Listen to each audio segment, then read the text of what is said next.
드리기 전에 지난주에 말씀을 한 번 더 참고해야 되겠다는 마음이 들었습니다. 그저 저의 개인적인 마음이 든 것이 아니라 감동이 되어졌습니다. 그래서 이 온가족 예배 시간에도 지난주의 말씀을 한 번 더 상기하고 또 상고하며 은혜 나누기를 원합니다. 기억나시죠? 수많은 무리대 한 사람. 경제적인 숫자 발령으로 보거나 상식적으로 봤을 때 소위 다다익선이라는 말과 함께 더불어 많으면 다 좋은 것 같지만 그렇지가 않다. 오히려 예수를 주라 시인할 수 있는 믿음 있는 단 한 사람이라면 내가 그 한 사람이 된다면 수많은 무리로 다 될 수 있는 것보다도 훨씬 더 큰 능력을 행할 수 있고 그 일의 주인공이 될 수 있겠다. 이것이 지난주에 상고한 말씀이었습니다. 여러분, 이 한 사람이 저와 여러분이 되기를 주님의 이름으로 축원합니다. 어디서든지 예수를 주라 시인하고 그의 권세 있는 이름을 선포하고 그 이름으로 주어지는 능력을 힘입어 살아 세상을 이기는 자들이 되기를 바랍니다. 예배에 대하여서 하나님을 하나님으로 인정하는 것이 예배인데 그 예배에 대하여서 과거 히브리인들은 자신들의 독특한 언어로 그 예배를 이렇게도 표현했습니다. 아바드라는 단어를 썼습니다. 발바닥이 있듯이 발등이 있잖아요. 그 발등으로부터 배, 가슴, 얼굴, 심지어 이마까지 완전히 땅에 부복하듯 그렇게 땅에 납죽 엎드려지는 이와 같은 행위를 아바드라고 합니다. 이 아바드를 예배로 표현했습니다. 하나님 앞에 나라는 존재는 완전히 부인되어지는 나는 없음을 그렇게 표현한 것이지요. 지금도 간혹 아프리카 형제들 가운데는 예배 때 감동하는 그 시간에는 이렇게 바닥에 넙죽 엎드려 기도하는 모습을 종종 보고는 합니다. 참 귀한 일입니다. 이 아바드라는 단어를 예배로 사용했던 히브리인들은 그래서 하나님 앞에 늘 자신은 없고 그분의 존재만을 드러내는 그러한 일이 예배였음을 알았습니다. 또 하나 샤하브라는 단어가 있습니다. 샤하브는 아바드와는 다르게 입으로 고백하며 그분이 주인이 되어지심을 시인하고 고백하고 선포하는 행위를 샤하브라고 합니다. 히브리인들이 그랬다면은 헬라인들, 즉 신약시대에 사용되어졌던 언어에도 예배에 대한 이러한 저러한 표현이 있지를 않겠습니까? 그 중에 하나를 라트레이라 이렇게 표현합니다. 라트레이야. 이 라트레이야도 아바드와 크게 다르지 않습니다. 자신을 부인하고 하나님을 하나님으로만 인정하는 이러한 행위가 라트레이야, 헬라어로 표현한 예배의 한 표현입니다. 그리고 또 하나의 용어가 있으니 그것이 바로 프로스키네오입니다. 프로스키네오는 입으로 시인하는 것이고 고백하는 것이고 선포하는 겁니다. 하나님, 당신이 나의 주인이십니다. 당신이 내 인생의 주인이십니다. 당신이 나의 주님이십니다. 라는 겁니다.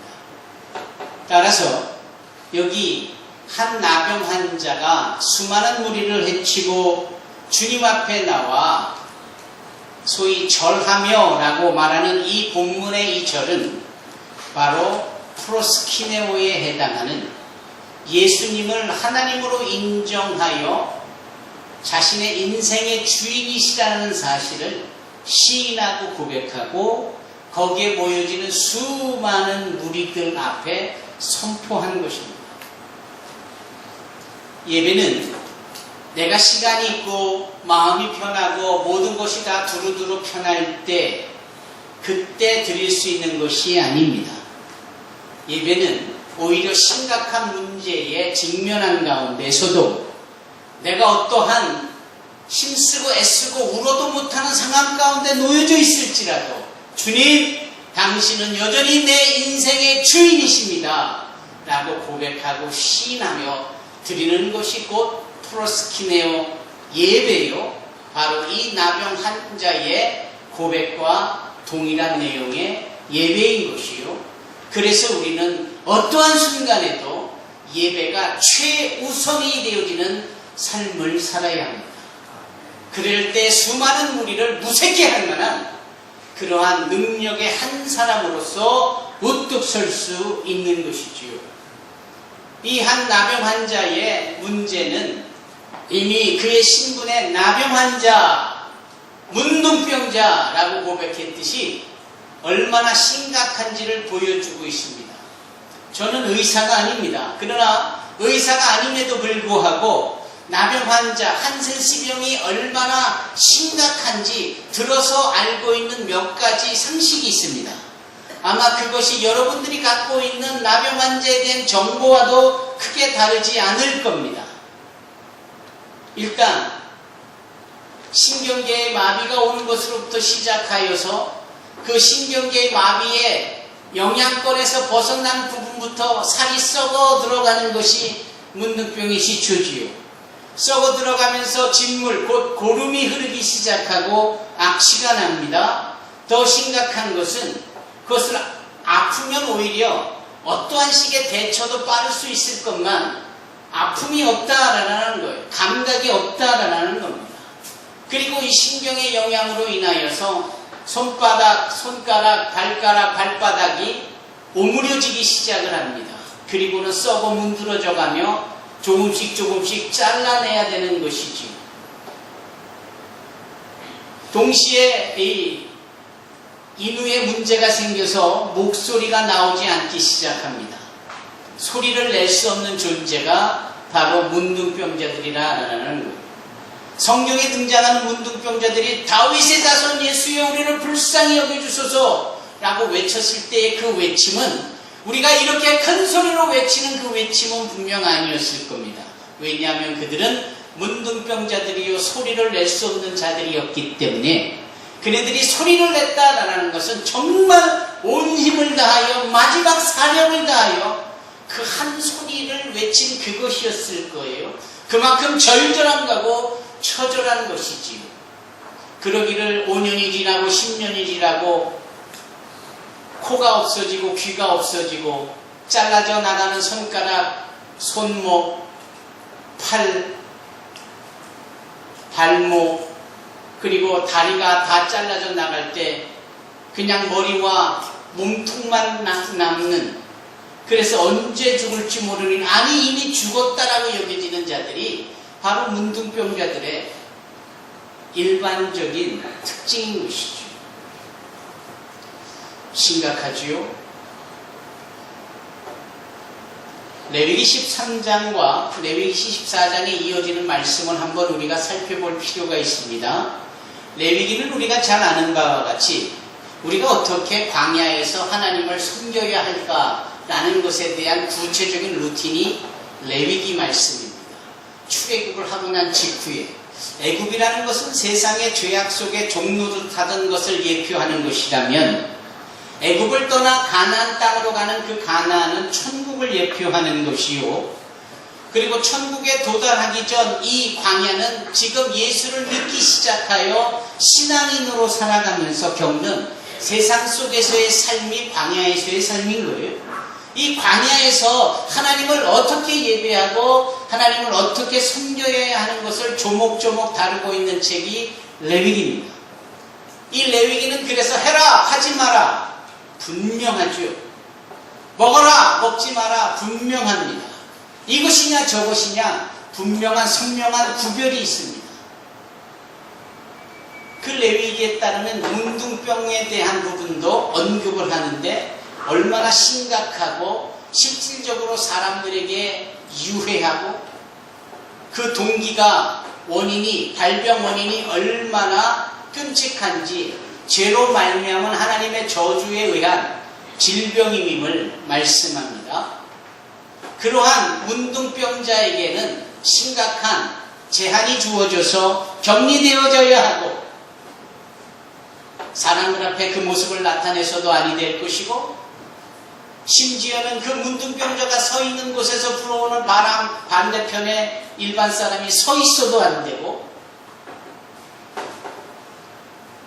그런 문둥병자를 손에 직접 접촉을 한다는 것은 감히 상상도 할 수 없는 일로 주어진 것이 레위기의 말씀입니다. 그러나 오늘 본문에서 우리 주님께서는 원하시면 이 병을 치료할 수 있겠나이다 라고 말하는 프로스키네오로서의 예배를 드리는 이 한 문둥병자에 대해서 주님은 그러렴 하고 그의 병을 낫게도 하실 수 있는 이분이 손을 내밀어 그의 몸에 당신의 손을 대셨다 이렇게 표현합니다.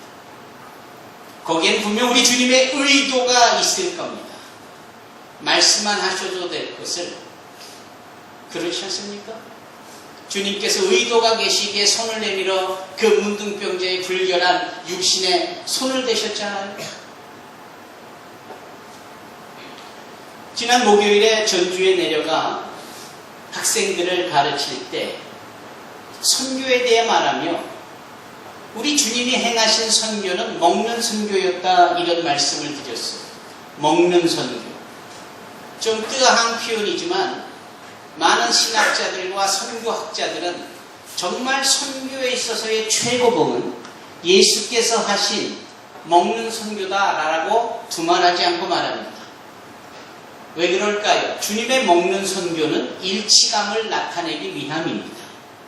주님은 늘 세리, 죄인들, 창기들과 먹었습니다. 일반 사람들과 먹었다라는 것은 아예 표현하고 있지 않아요. 오히려 성경이 주목하는 것은 예수께서 누구와 먹었느냐? 죄인과 먹고 그 당시 사람들이 정말 싫어했던 세리들하고 먹고 사람이라고 취급도 않는 창기들과 함께 먹었습니다.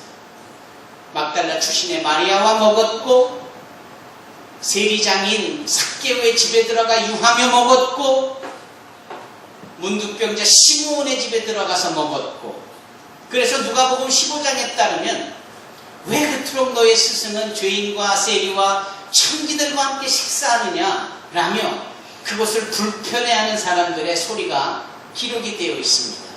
도대체 우리 주님은 왜 죄인들과 창기들과 세리들과 먹었을까요? 왜 먹어야만 했을까요? 적어도 함께 먹는 순간에는 그들과 우리 주님의 일치감이 있었던 것 아니었을까요? 빌립보서 2장에 따르면 그는 근본 하나님과 동등하시나 그 본체신 하나님의 자리를 뒤로 한 채 이 낮고 천한 땅으로 내려오셔서 우리와 같이 되셨다라고 말씀을 합니다. 우리는 그것을 성육신 인카네이션이라고 말합니다. 이보다 더 위대한 표현이 어디 있을까요? 하나님이 더 이상 하나님됨을 내려놓고 죄인이요 아무것도 아닌 우리와 같은 자가 스스로 되어 자기 비하를 이루셨으니 그것이 성육신이라는 말씀입니다. 그분이 이 땅에 오셔서 우리같이 되어주시고 심지어는 죄인들과 함께 먹음으로 인하여서 적어도 당신과 함께 독대하는 자들, 먹는 자들을 당신과 같은 존재로 끌어올리시는 것이죠. 당신이 우리들과 함께 되어짐으로 당신이 죄 있는 자다라는 것이 아니라 죄 많은 우리고 죽을 수밖에 없는 우리지만 찾아와 우리와 함께 먹기까지 하시는 그 주님으로 인하여서 우리는 주님과 같이 되어 하나님의 거룩한 양자가 되어 베드로전서 1장 3절로 7절에 말씀하고 있는 썩지 않고 더럽지 않고 쇠하지 아니하는 그 영원한 기업을 저 하늘에서 소유하며 누릴 수 있게 되어지는 것입니다. 우리를 당신과 같은 존재로 끌어올리시기 위하여 우리와 같은 존재로 내려가 주시는 주님은 그 누구의 어떠한 제한도 없이 세리나 창기나 죄인들에게까지도 더 그리하셨다 이 말씀이지. 그래서 요한계시록 3장 10절자에는 볼지어다 내가 문 밖에 서서 두드리노니 누구든지 내 음성을 듣고 문을 열면 내가 들어가 그와 더불어 먹고 그는 나와 더불어 먹으리라. 여전히 함께 먹고 마시는 동일한 입장과 동일한 신분과 동일한 상황으로 하나가 될 수 있음을 주님은 우리에게 말씀하고 계시는 겁니다. 그렇게 찾아와 주시며 우리와 함께 하시어 우리를 높여주시는 그분이 못하실 일이 무엇이겠어요? 문둥병자라에서 그분이 거리를 두를 이유가 무엇이겠습니까? 아니 더 적극적으로 손 내밀어 그를 만져주시며 내가 원하노니 치료함을 받을지어다. 얼마든지 이렇게 말씀해 주실 수 있지 않으시겠습니까? 그분이 우리의 주님이시니 어제나 오늘이나 영원토록 동일하신 이 주님은 문제 가운데 허덕이고 괴로워하는 우리에게까지도 손 내밀어 우리를 안으시고 우리를 일으키시며 우리를 도와주시는 줄로 믿습니다. 사랑하는 성도 여러분, 시편 37편 24절에 보면은 내가 넘어져도 완전히 엎드려지지 아니하면 여호와께서 그 손으로 나를 붙잡아 주시미로다 라는 시편 기자의 고백이 있습니다. 넘어질 수 있어요. 미끄러질 수 있어요.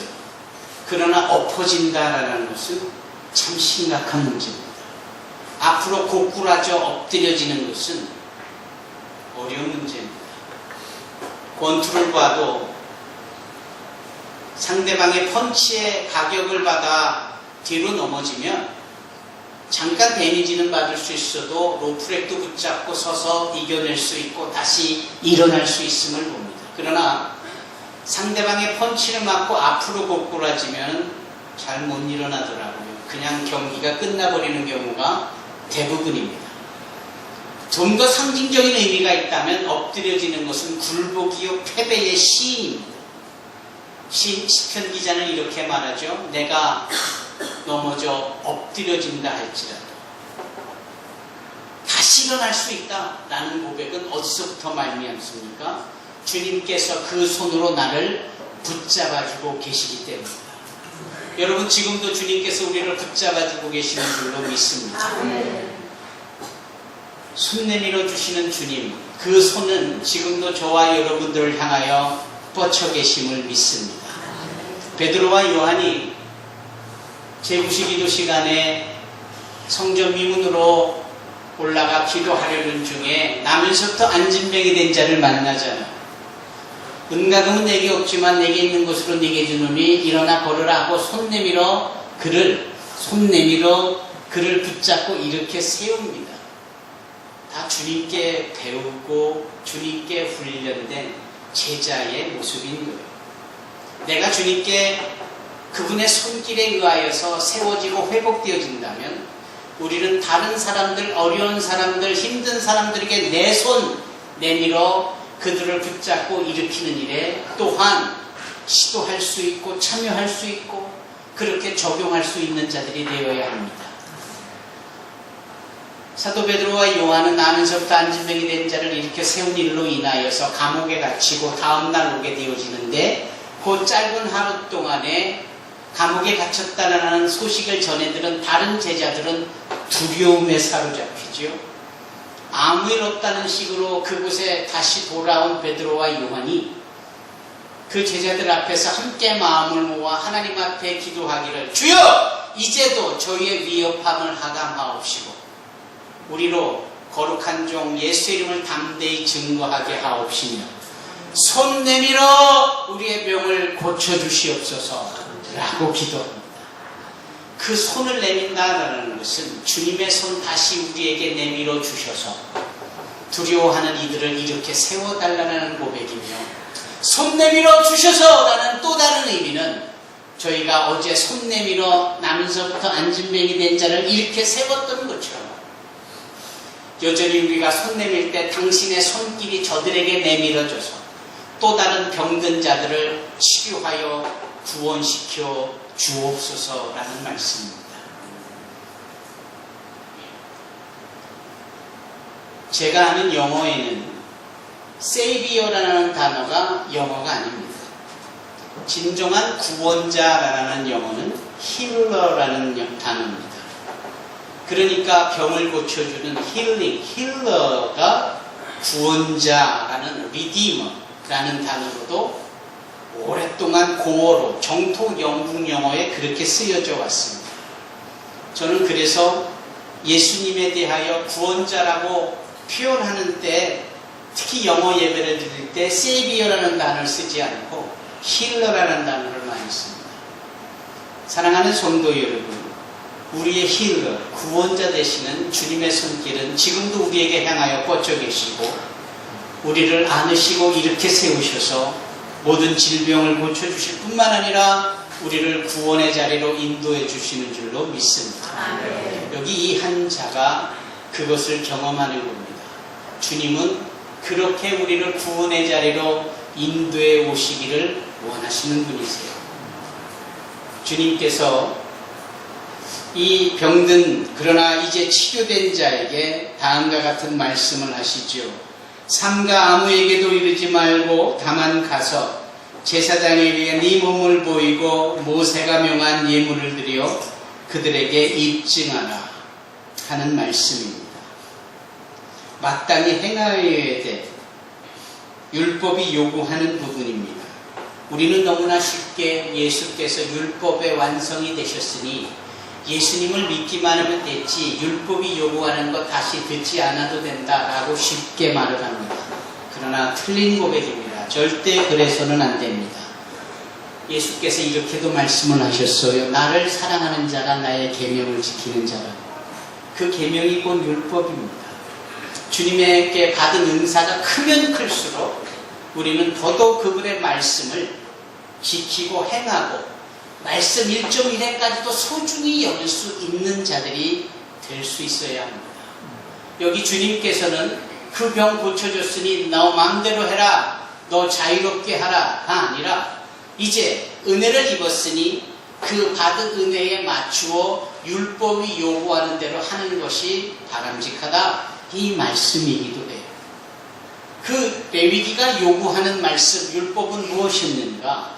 가서 내가 문둥병자였다라고 선언해버린 그 제사장에게 자신의 몸을 보여서 자, 이제 어떻습니까? 제가 낫습니까? 난 것 같은데 그렇습니까? 돌아가서 제물을 준비하여 제물로 하나님께 감사하여 제사를 드리는 겁니다. 곧 비둘기 2마리를 사서 한 마리를 흐르는 물 앞에서 죽이고 그 피를 뽑아 받은 다음에 살아있는 비둘기와 죽은 비둘기를 함께 그 피에 잠기게 하고 산 비둘기를 날려보내고 그 일련의 행위를 하답니다. 그리고 다시 제사장에게 돌아와 어떻습니까? 확실히 난 것이 맞습니까? 그래, 15일 뒤에 돌아오면 내가 확실한 것을 너에게 알려주마. 15일 뒤에 돌아와 또 묻습니다. 그리고 15일 뒤에 또 돌아와 묻습니다. 몇 번의 단계를 거침으로 인하여서 자기가 진짜 문둥병이 완전히 나아졌음을 사람이라 일컫는 제사장으로부터 인정이 되어질 때 그가 비로소 내가 나았다라고 말할 수 있어야 된다라는 것이 레위기의 가르침이고 주님은 지금 이 자에게 그리하도록 말씀하고 계신 겁니다. 은혜를 너무 경홀히 여기는 나머지 그냥 문둥병이 나았다고 가는 길목에서 9명이 돌아간 사건을 우리는 기억하잖아요. 은혜가 그렇게 경홀한 게 아닙니다. 주님께 받은 은혜가 감사하면 감사할수록 주님께서 손 내밀어 나를 만져주시고 나를 변화시켜 주신 그 역사가 크면 클수록 우리는 더욱더 말씀을 붙잡고 주님의 말씀에 귀를 기울이고 주님이 하시는 대로 순종하는 일들에 더욱더 열심을 내야 합니다. 이것이 정말 중요합니다. 오늘 아침에 제가 감동되어져 나눈 말씀 중에 하나가 이것이었습니다. 무엇이었냐면 기도하고 일을 하지 않는 것에 대한 그것이 얼마나 잘못된 착각인지. 한바탕 기도하고 났으니 이제 내 모든 짐을 주님께 맡겼으니 이제 나는 아무 걱정 없습니다. 꽤나 좋은 믿음 같아 보여도 되돌아서면 그것이 일이 잘못돼도 자기 책임이 아니라는 식의 모든 것에 대한 게으름과 나태함에 대한 또 다른 착각의 표현이었던 것이고, 여러분 그럴 때가 얼마나 많습니다. 그래서 그런 감동을 저에게 준 자가 이런 말도 했어요. 성경의 말씀이잖아요. 출애굽을 하고 이제 막 넘실대는 바다 앞에서 어디를 나가야 될지 알지 못하는 진퇴양난의 상황 속에서 저 뽀얀 먼지 구름을 일으키며 애국 군사들이 쳐들어오고 있는 즈음에 모두가 다 화들짝 놀라하고 있는데 바로 그때 위대한 지도자 모세가 출애굽기 14장을 통하여 이런 말을 하지요. 너희는 오늘날 가만히 있어 주 여호와께서 너희를 행하시는 구원의 역사를 보라. 너희가 보는 저 애국 군사를 또다시는 영원히 보지 아니하리라. 얼마나 멋진 고백입니다. 그러나 그렇게 기도했으니까 이제는 거기 가만히만 있으면 되냐? 그게 아니라는 사실을 그 다음 절에 보면은 하나님께서 바로 모세에게 뭐 하느냐?